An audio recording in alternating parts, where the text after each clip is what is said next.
Good afternoon, everybody.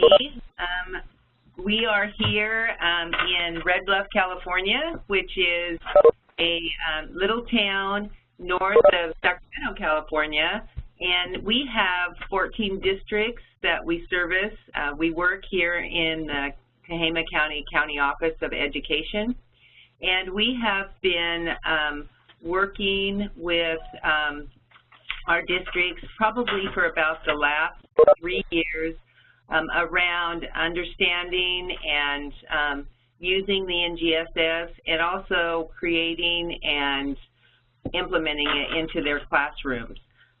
So we have a couple of different ways that we're doing that, and we'll talk more about that in just a minute, but I wanted to get you a broad picture of kind of the scope of what we do here in the county office. So my name is Lorna Manuel, and I am the administrator for curriculum, instruction, and assessment here in the county office.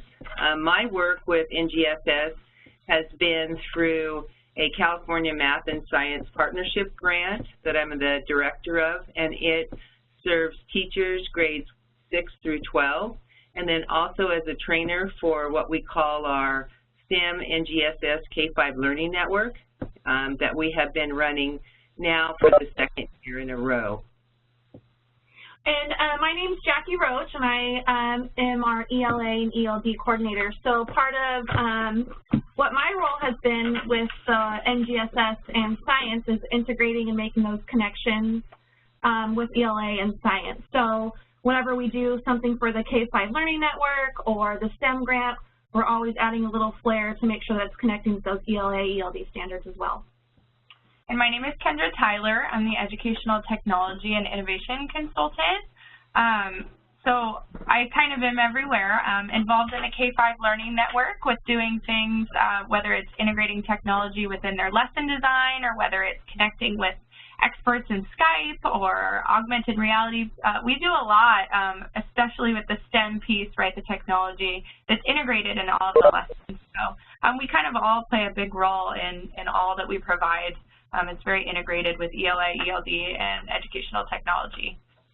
Just one last thing that I forgot to mention, this is Lorna again, is we also have our own makerspace.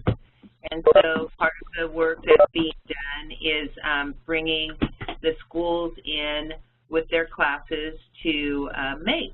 So we're doing that, and we're in the process of developing pre and post materials for teachers that they can use in their classrooms prior to students coming into the makerspace.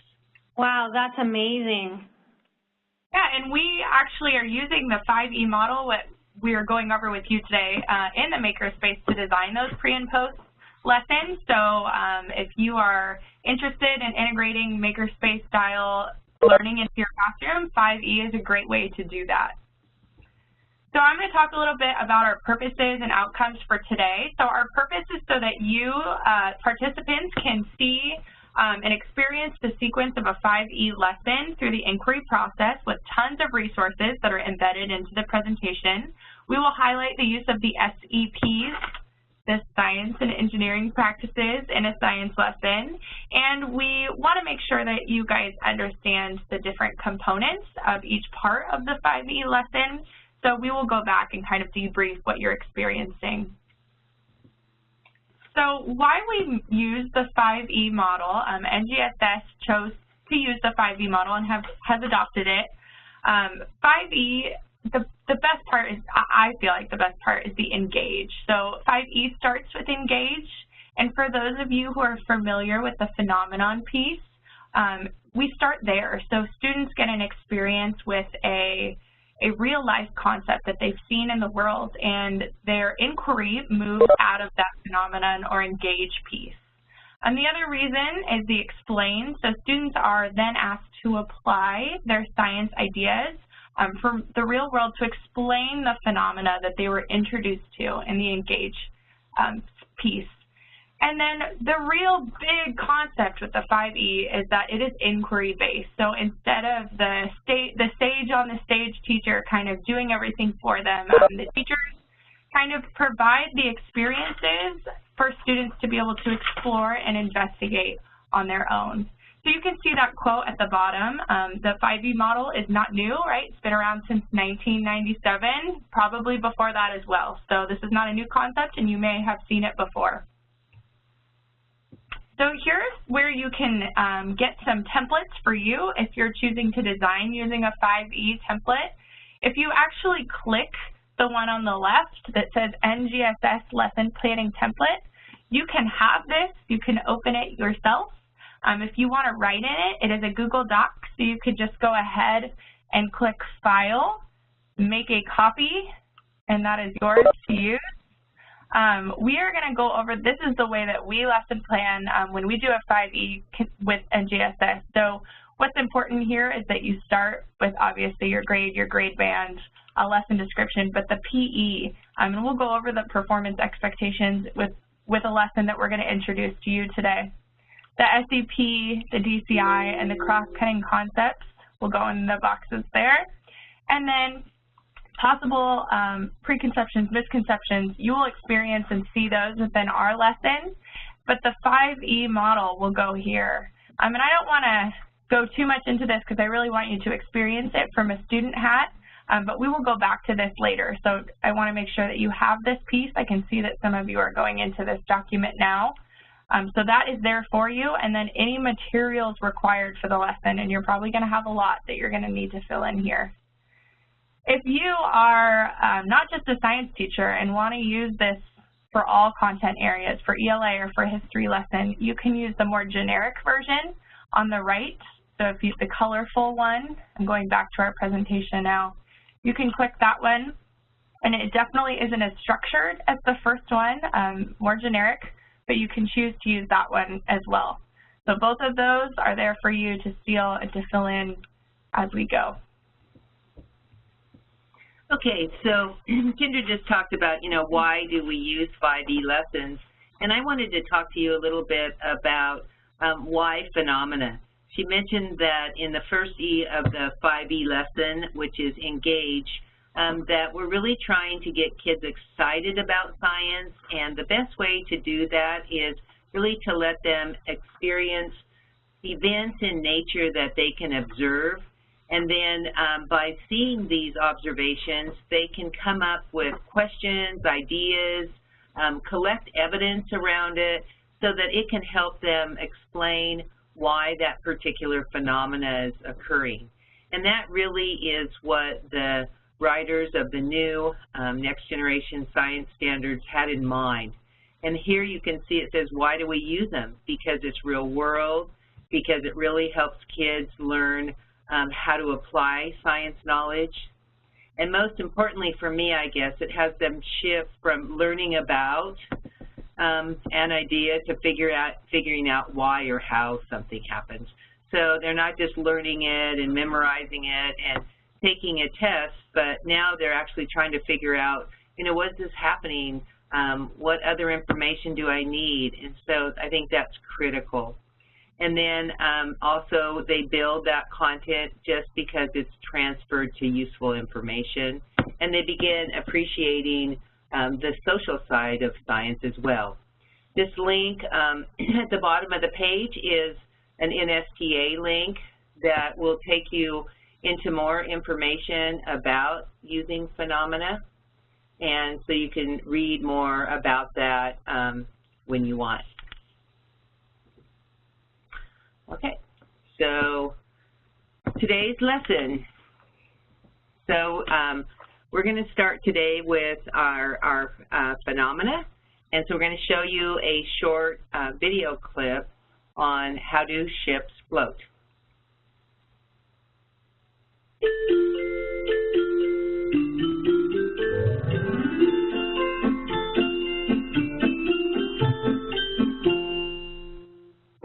Look at all the boats out in the water today. That ship must be very heavy. How does it stay up in the water? When something stays on top of the water, we say it floats. And if it doesn't, then we say it sinks. How does that big, heavy ship float? If I put my ball of plasticine into the water, it sinks right to the bottom. And that ship's much bigger than my plasticine. Okay, so this is just a little snippet from a video, and this is our phenomena. So how do ships float on water is the lesson that we're going to be teaching students today. Okay, so as Kendra shared with you in the 5E lesson template, one of the things that teachers need to do as they're preparing their lesson is they need to be looking at the new standards and deciding which standard is it that I will teach, what are the science and engineering practices I will use, what are the cross-cutting concepts that I should connect students with, and then what is that core or disciplinary core idea. So just for those of you that may be new to the NGSS, performance expectations really are your standard. It's what kids will be able to do when they've learned that content. The science and engineering practices really are how will you teach it to them? What practices will you use? The cross-cutting concepts are the big idea, the overarching, and how that connects to other things, like, for example, you know, patterns. Are we showing kids patterns, and what are the other patterns in nature? And then the disciplinary core ideas are your content. So you can see here on the screen that we have two performance expectations or standards. One is for 2nd grade and one is for 5th. So what that means is this particular lesson series could be adapted to either a 2nd grade class or a 5th grade class. And Lorna, just to confirm, this kind of step you take could also work for middle school as well and high school. Yes, absolutely. You could just you know, doctor it up more. And the cool thing about the performance expectations is there's progressions. So you can see, like, what should I be teaching in the middle and upper grades as well around this idea, or would I be teaching it at my grade level? Absolutely. Okay, so also when you're developing your lesson, it's important to think about, maybe brainstorm with your colleagues about what knowledge do students need to have beforehand. So in this particular lesson today, we really felt like the students and in the 2nd through 5th grade needed to be able to describe the observable properties of objects.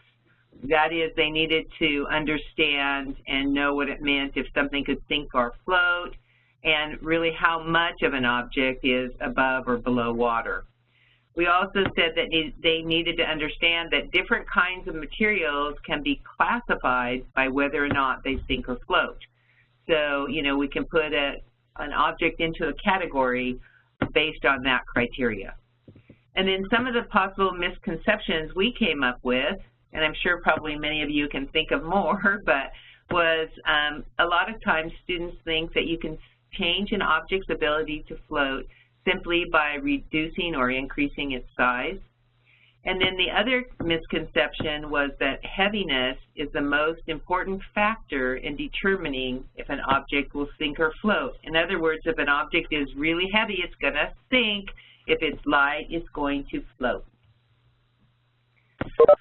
So continuing on, one of the first things after we show the phenomena of the video that we showed you, how do ships float, what we would do is we would give our students what's called an assessment probe. This formative assessment is an example that came out of a book that has been written by Paige Keeley. She actually has a number of these called formative assessment probes. And we'll share with you the link if you're interested in purchasing some of these. But we really recommend her probes, especially as a way to kind of understand kids' prior knowledge and also to get them thinking and engaged in the lesson. So if you take just a moment and go ahead and read the assessment probe. So Lorna, in terms of when you use this, would you use this kind of throughout a unit in the beginning, more towards the summative assessment? In our case, what we're using it for right now is in the beginning to get kids excited and engaged in the lesson.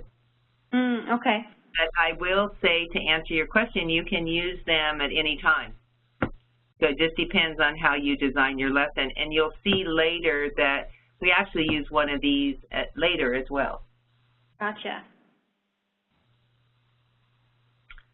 Okay, so hopefully everybody's had a chance to see the probe. I'm going to come back to it in just a minute, but I'm going to move to the next slide because what I'd like you to do is I would like you to make a prediction to answer the question and also explain your thinking around your justification for your answer. So you're going to decide if the correct answer is A, B, C, or D, and then you're going to say, this is why I think it, and here's the rule. And then Amber will probably, or Helen will, maybe you can tell us some of the answers that come through the chat. Yes. Absolutely. So again, just to remind everyone that we'd love to hear your answers, use the chat area. You can access that by moving your mouse to the top of the screen. You'll see a little chat box. Click on that, and then you'll be able to email us with, or sorry, just kind of send us your answers.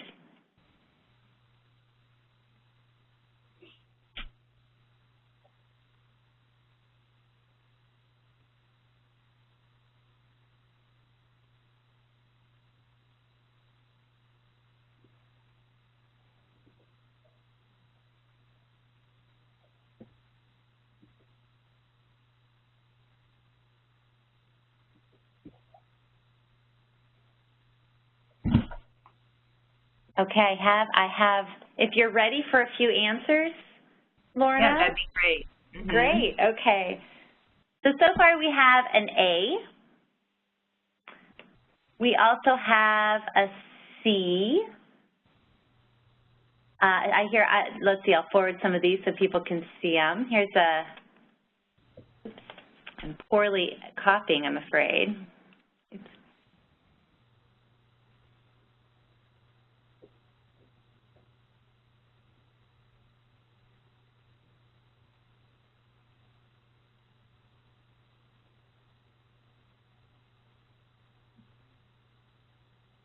Okay, I saw the one that was A and why it would stink. Any other choices people have? I have a couple coming through. Sorry, my screen moves on me a little bit, so as soon as I have it, everything pops off. Okay, somebody else said C, the material was less dense than water and will remain. I lost the end of that. It comes and goes. Oh, here it is. Okay, C, the material is less dense now than water and will remain that way after the holes have been punched. Another A, it will sink. I think this is because the water will move through the object, causing it to sink. Someone else says, I predict it will float. Okay, well, I just wanted to get a little bit of feedback from some of you, and this is exactly what you would do with your students. Your students would take the assessment probe, circle their answer, and the most critical piece is making them try to explain their thinking with their prior knowledge and why they're thinking the way that they are. And a lot of times what we'll do is, we're training teachers this, so we'll have teachers put it in a science notebook, just like we would have students do, because they're going to be working on it more as we go along. So what the next step would be in our process was we would ask the students to talk to a table partner, and we would ask them to share their predictions and their explanation and listen to their partner's ideas as well. Lorna, I'd like to jump in here. I know that it's really important, especially using the 5E model, when students are starting to try to explain what they're seeing. It's important for them to be able to use their own words, words they understand. So is that something, when you're working with teachers, you find them it being something that's easy to do or wanting to introduce vocabulary? So a lot of times what we do is we will share with them a multitude of sentence stems that they can use for different situations. And so, you know, they could also have reviewed some of the vocabulary as well. But at this point right now, we really aren't giving kids a lot of the content. We're just really trying to figure out what do they know and what do other students in the class know. So right, it's not getting really their thinking visual. Yeah, so that's really the idea. And this is one of the practices, which means they're asking questions and they'll be making revisions as well. So once they talk to their partner and they kind of get the ideas, they can then go back to their notebook and they can make revisions to their prediction and their explanation just from talking to somebody else. And, you know, you can do this in multiple ways. They could then go maybe to another group or, you know, however you want to do this in your classroom. But you'll notice in the predict portion, we did say that we want them to write down their prediction now in a sentence and using a frame. So you can see the sentence frame there. This is the one that we used. I think the styrofoam plate will, whatever, when it has holes in it, and I think this because. So now they're having to take not only what they heard, but also putting that into writing. Mm-hmm.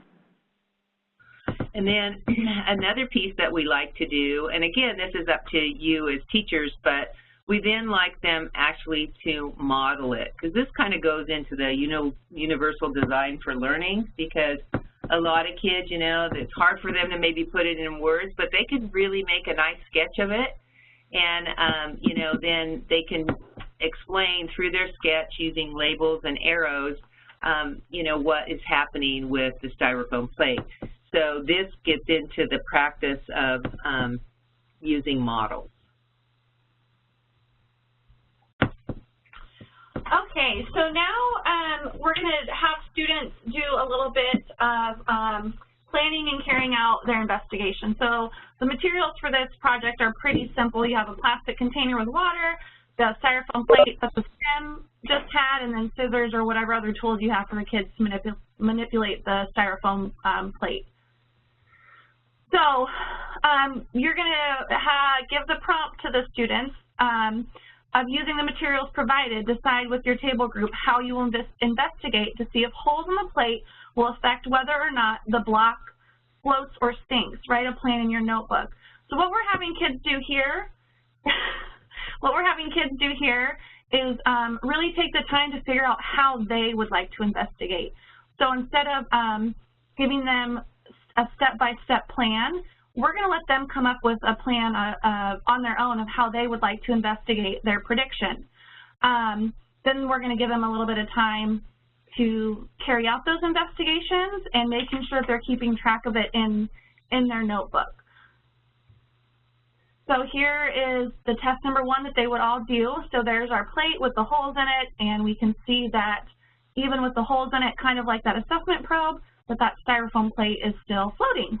So with that, they're going to get some time to ask additional questions that they might have and give them time to have the opportunity to experiment a little bit deeper with that. So some of the misconceptions that we kind of addressed in the beginning was, you know, if the piece is, if it's a really big piece, it's going to float, but maybe if it's a little tiny piece, it'll sink, or vice versa. So we're going to give them time to play with those questions that they might have a little bit by letting them manipulate the material in a way that they want. So it's possible that while students are exploring on their own, everyone's doing something that's a little different. Yes. Yeah, and that's part of them learning the practice of planning and carrying out investigations. What questions do I have, and how am I going to test and figure out what the answer is? So instead of me telling every student to do the same investigation, we're going to have multiple things to look at as a class because we all might be doing a little bit different. We might all have different questions. So here's some possible student experiments. You can see that some of them cut the whole entire thing out except for the frame. They cut bigger holes or smaller holes, and then it cut up into the tiny little pieces. I think that it's important to make sure that when we're talking about this, we're not showing kids any of this as they're doing it. We're letting them figure this out on themselves. And you know, in a classroom, they'll see each other doing their experiment, and that's going to just build upon that, more investigation, more questioning, but always making sure that we're having them record that in their notebook. And this, as Kendra said earlier, this is really that inquiry. So it's, you know, allowing them to discover on their own and not putting limitations on it. Right. We have a question. Do you give them the opportunity to share their plan and results with each other? Yes. Yeah. What does that look like in the classroom? So we've done a couple of things. So I'll give you one strategy that we've used is the kids have even written their plan on poster paper, the step-by-step, and then they'll share that with a neighboring group. So if they're working as a group of 3 or a group of 4, they'll write up their plan and then they'll give their chart paper to another group, and that other group can use sticky notes to write back to them. They can, and we've done different colors. Like blue means, you know, I really like this step, or I like what you're doing here. A yellow might mean, you know, I'm kind of confused. I don't understand this very well. And say a pink might be, you know, here's an idea, a suggestion. So that's one way. That's really collaborative. I think that would look really great in the classroom, especially considering that NGSS wants students to be scientists. They want each other to be working together and talking and doing science. For like a technology way to integrate, I know a lot of teachers, even in the K2 level, are using Google Classroom. I have seen some teachers have the students post images. So if we go back to this picture, the students could have taken their own photos if they had Chromebooks or iPads, and then they can allow everyone, whether the students were at home or whether they wanted to show their parents. That way they have kind of an authentic audience to show what they learned. So that can be really simple in Google Slides or Google Docs, just to kind of incorporate what I know a lot of teachers are using.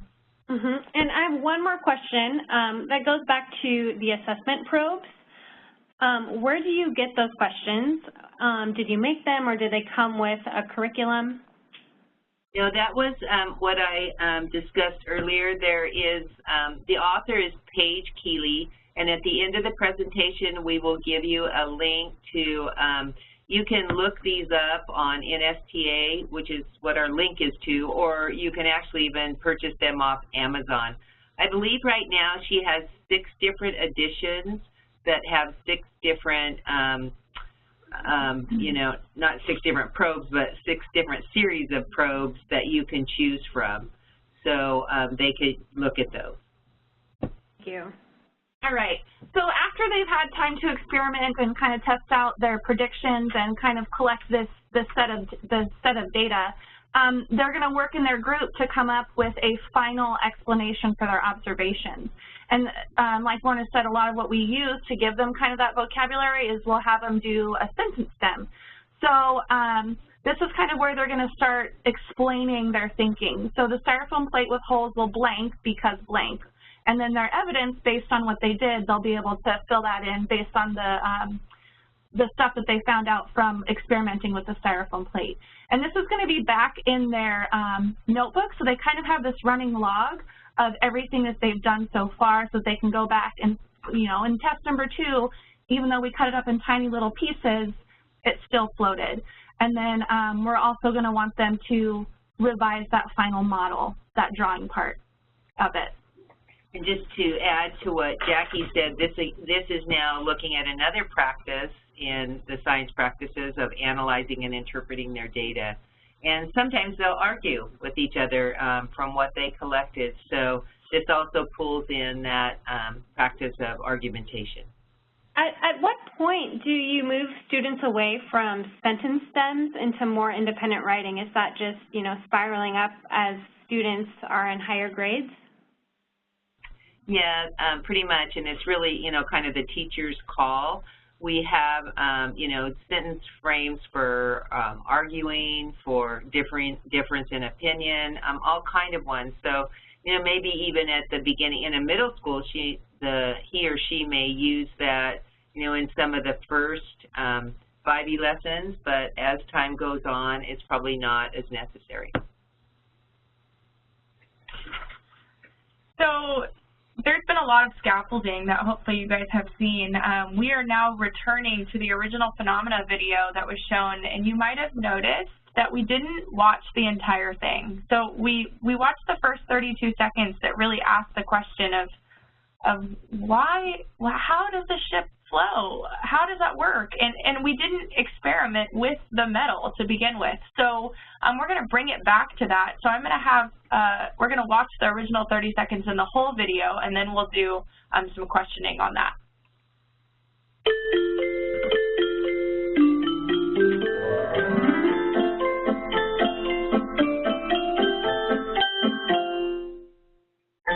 Look at all the boats out in the water today. That ship must be very heavy. How does it stay up in the water? When something stays on top of the water, we say it floats. And if it doesn't, then we say it sinks. How does that big, heavy ship float? If I put my ball of plasticine into the water, it sinks right to the bottom. And that ship's much bigger than my plasticine. Ships can float because of their shape. The heavy weight of that ship is spread out over a big area. So do you think my plasticine is the wrong shape to float? Let's try spreading out the weight of the plasticine over a bigger area and shaping it like a ship. Yeah, now it floats. Why don't we get something that floats and see if we can make it sink? How about this plastic bottle? It's floating well. The inside of the bottle is filled with air, which helps it to float. What if we fill the bottle with sand instead? It sinks. Do you think this stone will float? Well, it's small, but I don't know if it's the right shape. I don't think there's much air inside it either. Here we go. And we can't make a stone into the shape of a ship. No, we can't. But let's see if our plasticine ship can give it a lift. Yeah! It's floating now. The weight of the stone makes the ship sit a bit lower in the water, but it's not heavy enough to make it sink. Big ships can carry heavy loads in the same way. Remember the time we went on our holidays in a big ship? We even brought our car onto the ship. Those ships are called car ferries. Did you know that some ships called aircraft carriers can even carry airplanes? Wow! They must be huge ships, even bigger than that one.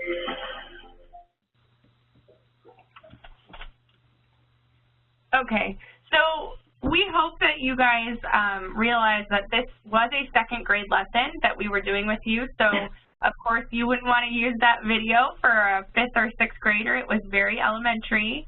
But I also hope that you noticed why we only showed the first 30 seconds. Really, they went over and did the experimenting that we wanted the kids to be able to do in the first half of the lesson that we've gone over with you. So there was a purpose to why we only showed the first 30 seconds. So now students can, how we would set this up is we would demonstrate a piece of metal in water. So we probably would do that as a whole class demonstration, and then we would have a group discussion, whether it is a whole class discussion, and if you haven't looked into Science Talk or Accountable Talk, that might be something that you want to look into as a way to hold these science talks in your classroom. And we would have a discussion on how can we make it float if the piece of metal does sink, and then how can a heavy metal ship float on water. So those are questions that we would have in whole class discussion. To support them with that, we would, sorry, our screen's being a little funny.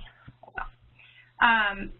We then could provide the sentence stems again, and I know we just had that discussion with Jackie. If you feel like your students don't need these sentence stems and you've done enough scaffolding, then you don't need to use them. But I will say this sentence stem is a little more complex, especially if you look at the bottom one. It says, if we put a big hole in the ship, I predict it will float or sink because blank is being displaced by blank. So your students that this is new vocabulary to them, the word displace, that might be something that you need to provide for them. So that's kind of why we would provide at least the vocabulary for them as you're introducing a lot of new concepts and transferring the knowledge that they got, the evidence that they got from the paper plate into this new concept and our original phenomena of the ship floating. So I just want to add on to what Kendra was talking about during this portion of the demonstration and discussion, you can also, depending on the grade level, bring up discussions of density and what is density, along with that idea of buoyancy and water being displaced. So you'll also see the first sentence frame says the ship is able to float because of its density is the word that goes in there, and because it contains air inside. So, you know, you would want to do some preliminary work with your students around vocabulary if they didn't have this information prior. Okay, so we wanted to talk to you about what are some additional ways that you could add more information and get kids thinking about this more in your lessons. So some of the possible ideas that we shared with teachers are that you could take some, very simply, wooden dowels and cut them into a bunch of different sizes and ask kids, if I put this in water, what's going to happen? Will they all sink? Will they all float? Will they, some of them go halfway? So kind of adding on to that idea that the styrofoam plate and using it in some different contexts. So then they would have to, of course, explain their thinking as well. And that's always key, is they always have to explain it. And then the teacher could model the experiment for the students. Another idea was, you know, taking a piece of aluminum foil, just a flat sheet. This gets into that idea of how we can possibly shape things. But if you put a flat sheet of aluminum foil on water, it'll eventually start sinking. So kids make a prediction again, and then after they do that, you could model then rolling it into a ball. And when you put it in a ball, it floats. So here are some pictures. You can't really tell about the aluminum, but it is starting to, over here is water on top of it. It's starting to sink. And the aluminum foil ball, you know, stays up at the top. And then here were the dowels of a couple of different lengths to share with them that idea again of size. And size, changing the size of the object doesn't always cause it to sink or float. So then moving on, one of the things that we like to do at the end of the lesson is we, of course, want to assess and see where our students are at. And so I put this anticipation guide in because this is something that you could use as a pre and post. So you could ask them the questions about, you know, if you cut something up and would it float in half and the other half the pieces will sink? Does a ship float because of its shape and because water is displaced by air? So, I mean, however you want to ask the questions depending on your lesson. They could do a pre-true and false lesson, and then they could write in there, how do you know? And then at the end of the lesson, they can come back and do the post-lesson and see what changes they had to their thinking. So always coming back to their initial ideas about what would happen to kind of edit them as they get more information, they start observing more. Right. And then here's another assessment we said you could use. Again, this comes out of Paige Keeley's, one of her books, and this was floating logs. So it's very similar to the styrofoam plates, but now students have to take it a little bit further and say, you know, what's going to happen if the log was twice as long? So it says, you know, they cut down a tree, it floated on its side, half was in the water, half wasn't. Well, what if the log is twice as long? So again, they're applying what they've learned already to this new information. And we kind of did that in a demo, but you could actually do this as an assessment, and this is one of her assessments. And then if you're looking for extensions around this particular lesson, you can see here that these are active sites. So there is one, the clay boat investigation, where basically students would build a clay boat, and then they could see, you know, how many pennies can I put in it until it will sink, trying different designs. Another one is they can look at a bar of soap and try to figure out, and it can't be ivory, by the way, and try to figure out how can I make this bar of soap float. And basically by putting cavities into it and doing that idea of air displacement, they can actually make the bar of soap float. And then another extension would be having them do a little bit more around connecting literacy and science. So they could be looking at some of the literacy standards. You can see them listed there under reading, and you could provide them with a reading assignment. We have one here that's called What is Density? But you could research and find, you know, different articles that they could make further connections to density. And for those of you who aren't familiar with the NGSS standards performance sheet, it includes with every performance expectations the Common Core alignment. So if you're you know, working with one performance expectation, it also aligns to Common Core English and Math standards. And at the bottom of each one of the performance expectations, it will tell you the connections to Common Core, ELA, and Math. Okay, so it's quiz time. Let's see what you learned today in this webinar. So you can also answer these in your chat, and Jackie here is actually there as a participant, so she can see your answers as well. But the first question is, in what E of the 5E lesson was planning and carrying out the styrofoam plate investigation? So which E do you believe this is? And just as a reminder, because I don't know if I made that very clear, the 5E options are engage, explore, explain, elaborate, and evaluate. And if you wanted to open up that template that we gave you to get some help, you can always do that. I have a question from one of our participants asking, how do you deal with nonlinear scientific methods? So this idea that students don't necessarily start with a question, they maybe start with data. Yeah, so, you know, I just think that then the data becomes the question or the problem.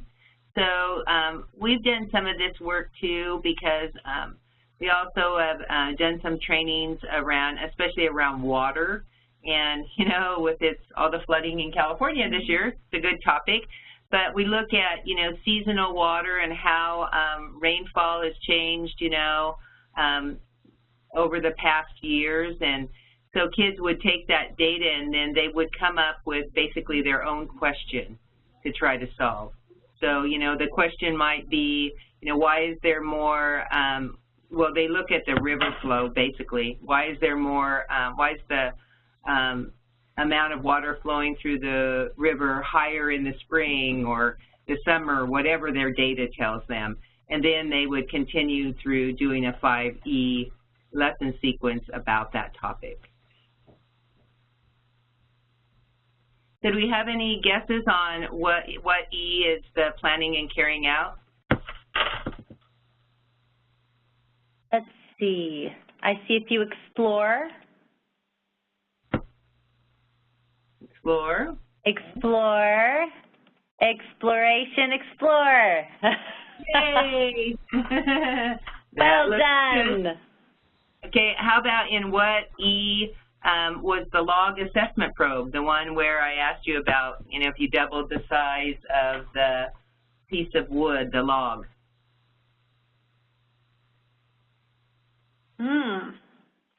Evaluate or elaborate? I see an elaborate. I see two elaborates. Yeah, it could really be used for both. So that's a little bit of a trick question. And that went back to the question earlier. It could be an elaborate, but you also could use it as an assessment in the evaluate portion. So in what E of the 5E was the introductory point of How Do Boats Float video? Just the first 30 seconds. That's easy. That's engaged. I see some engage. Engage, okay. Engage. And then finally, where in the 5E lesson did you experience explain? So kind of what were you doing in the explain part?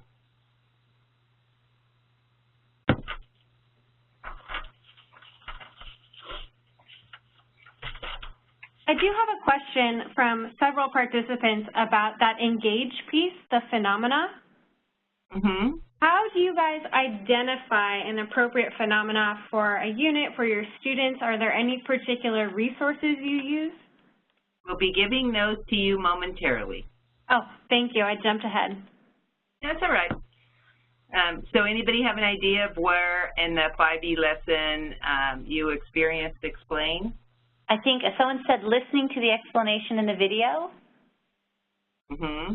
Well, that would be them explaining, but this is really about when are the kids explaining. And then we have Christina has said, I'll copy it now, completing the sentence stems. Mm-hmm. Exactly. Sharing with each other. Remember in the very beginning when they answered the probe and then they shared with partners about their explanation. So those are all explain portions. So the student's actually doing the explaining, the trying to understand. Pardon? It's having the students actually do the explaining of their thinking and what they're understanding. Yes, thank you. You're right. So then we just had a little 5E chart of what we did. So basically we engaged you through the video. Then we used the phenomena of the cyberphone block probe. So both those were engaged. You notice that next we have explore, explain. These can kind of be together. Any of them can maybe butt up to each other. So during the time when the students had their think, pair, share, that's the TPS. So the think, pair, share of predicting, explaining, revising, that was all part of explaining. Drawing models was explaining. Conducting the investigations with the styrofoam, the dowels, aluminum foil, that was all exploring. So it's kind of an explore, explain together. Mm-hmm. And then similar to the fact that science isn't always linear, the 5Es it seems like you can always go back to an E, revisit. Oh, yeah. You can do another engage, the next day or, and then we continued with How Do Boats Float, finishing the video and doing some more explaining using the sentence frames. So you see that again, Amber, where they come back and explain again. And then, our post-assessments of the log, the anticipation guide, were all evaluate. And a lot of times, you'll see at the bottom of the 5E template, they'll have extensions. So we gave you the clay boats and some of those other activities as well. So here is all of the resources that you have been waiting for. Some of these are repeated. So if you join the group late, you will notice the 5E templates we were talking about are found here. So the first one is the 5E Google Doc for all subjects. This is much more generic. Again, so for someone in the chat that asked, can you use this in other classes? Yes, you can. That's the one you would use. The one that we refer to more often for when you're trying to design an NGSS lesson using the 5E template, you would best be served by using this one because, and it's not opening right, oh, it's opening in Word. This is a better one to use just because we have the FEPs, we have the PEs, we have the things, the materials that you need. So it puts a lot more into consideration. Mm-hmm. The other thing is that we've been referring back to is the formative assessment probe. So I linked it to just one of the books on Amazon. This is volume 4.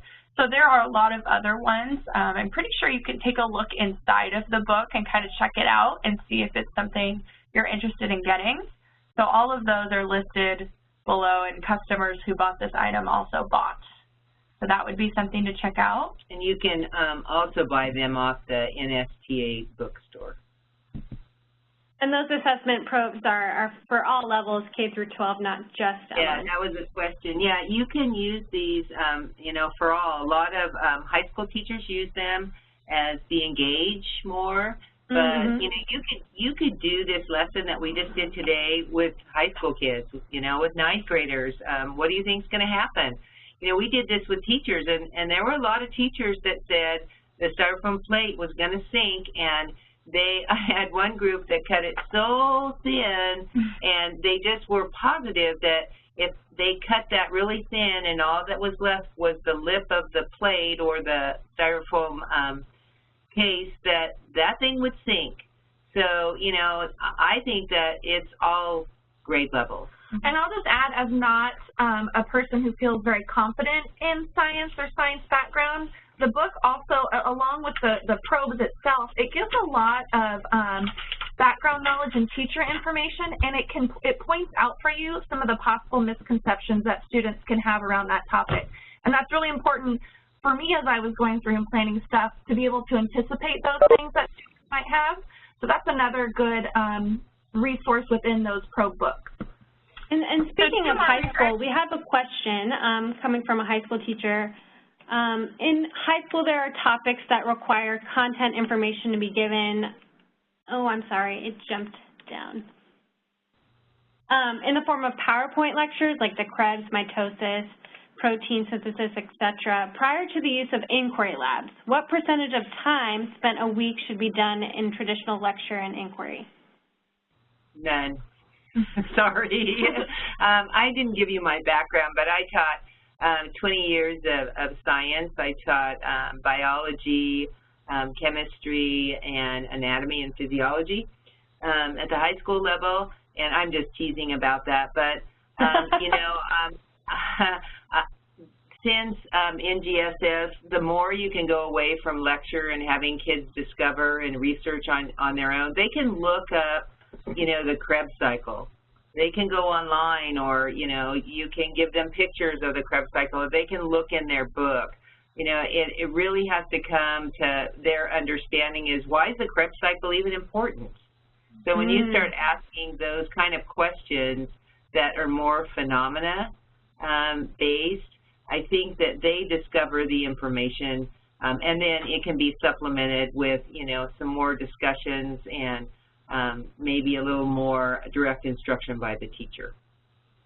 I think it all returns back to that inquiry method, and that's kind of why we really wanted to stress the 5 E's, is because it is a cycle of inquiry that moves us away from those non-Googleable questions that we're trying to reach. So I want to show you the K5 Phenomena Padlet that we put together. So if you click that, a Padlet, if you have never seen this, is just a bunch of curated resources for you. And remember, this is in the Engage stage for those of you who are just joining us. So these are all great resources you can click to find phenomena that would work for whatever lesson you are teaching. And I just want to clarify for people that phenomena doesn't mean phenomenal. So it doesn't have to be this, it could be a picture that they look at and try to figure out what's going on. It doesn't have to be this big, flashy, fun thing. It could be a simple video just to like probe and start their thinking. So when I initially was introduced to NGSS, I was a little burdened by the fact that I have to come up with a phenomena for everything. But once you look into the purpose of what the phenomena is, it doesn't have to be this big, flashy thing that you feel like you have to generate for every lesson or topic that you're covering. So look at the one on the screen. This is simply, you know, looking through water, and you see arrows going 2 ways, and then all of a sudden they shift. How come that happens? So that's all about reflection and refraction, and you can use that in high school. You can use it in elementary school. I do want to share with you that when you go to the pad, you have to double-click on it. Left click, so you left click on it, and then it will open up, and it'll give you the information. Wow, you've really curated a lot of helpful resources on this Padlet. Yeah, the next Padlet we want to show you, we didn't really talk about this, so we don't want to get into it too much, but CER is Claim Evidence Reasoning, and you can check out a lot of the resources we put together just to increase that science writing that we kind of alluded to. And as you asked about sentence stems, this could be a resource for people that are interested in how to get our students writing. So if you click the K5 CER Padlet, again, we don't have a ton of time to go over this, but there's graphic organizers, there are formulating science explanations, there are videos to help. So really check these out. I know we didn't go over them. And then these two resources on the right, Lorna would like to talk about the SEP practices in Appendix F. Yeah, so Appendix F of the Next Generation Science Standards goes into more detail and gives you more ideas about the science and engineering practices. So that's a good resource to use. And then finally here was an article on density on dry lands. So we didn't leave a lot of time for questions.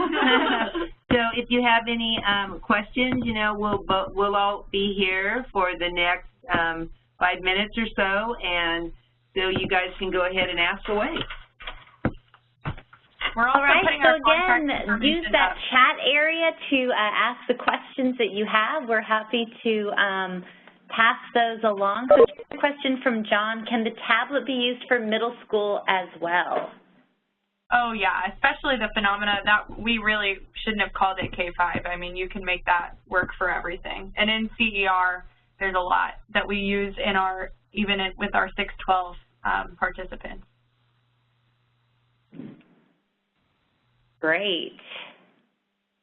It seems like so many of those resources really, you just kind of elevate them depending on the sophistication of the grade level you're working with.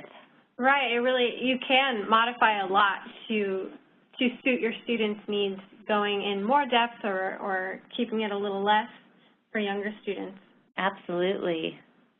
And I just want to remind everyone that if you joined a little bit late, you'll be getting this webinar, a recording of it, in about 24 hours in your inbox. So you can look forward to that. You can share it with other people or just reference it. And then if you need a certificate of attendance, please just email us at pd@rubicon.com. So we're getting some thank yous through. Thank you so much. This has been super helpful as people are kind of moving on. Well, great. We hope that today's webinar session met your needs and you got some great resources and ideas of how you would create and implement your own 5E lessons. And we have left you our contact information. So, you know, if you start working on this and you have a question that we can help you with, please feel free to email us or send us a tweet. Oh, great. And so we have a couple of questions. Will we be able to see this presentation through some sort of link? Yes, we put that at the very beginning. In fact, let me grab it from the top. I know if I've any links that were at the beginning, if you've joined later, you don't have access to them, so it's a little tricky. So I'll put that in. And then also we are going to be and then actually, Helen, will you send me that link again? Of course. Thank you. And then we will be putting together a summary blog of this presentation, including links to the presentation as well as some of the resources. So look forward to that. Again, that will be coming through in about a week, and we'll have that available to you. So I'm just going to get those resources. Thank you. Helen, you're awesome. Give me one moment. Again, any other questions you have, let us know. Perfect. Lorna, Jackie, Kendra, thank you so much for joining us and sharing your experience with NGSS and the 5E lesson plan model. Well, I hope it met your needs and turned out to be what you expected. Absolutely. Absolutely. It's so hands-on. It's so concrete of how to do this. It's so interesting to see how you can take what you designed for second graders and it absolutely could apply to middle school or high school. I think people were commenting that, you know, some of the sentence frames or the writing out the sketching, the sentence sketches were so great for ELL students, so you can kind of start seeing different ways to bring these elements to life with different learners. Yeah, and that's what sort of our new mantra for next year is we really want to make sure that every time that we do a workshop or training that we incorporate UDL, Universal Design for Learning, and EL and technology. Awesome. So people start understanding that they're not separate things, and they all go together. So that's really part of what we're working on. So. Oh, that's cute. Your students are so lucky. Well, we don't have students. Our students are, well, we do. Our students are. Right. You're